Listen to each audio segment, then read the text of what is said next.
Language of iOS development. My name is Mark Lassoff. Glad you're here. If you've taken courses with me before, you know that I really like to hit the ground running. So I'm not going to waste a lot of time talking about the history of Swift or who invented it. We're going to dive right in and start coding. But before we can do that, we need to get our Swift environment set up. So most of you are going to be using a Mac. And in fact, in order to make iOS applications, you have to have a Mac. And in the Mac App Store, which you can reach right here, Apple menu, App Store, you can download Xcode. Xcode is the development environment for creating iOS applications and also for Swift.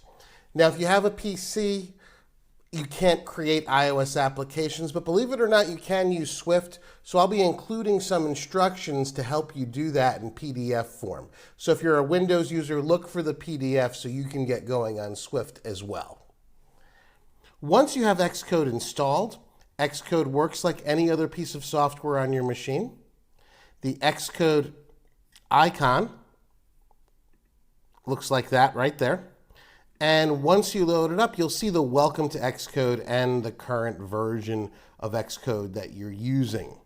As a note, oftentimes you need to have both the current version of Xcode and the current version of the Apple operating system in order to make apps. So real short setup, right?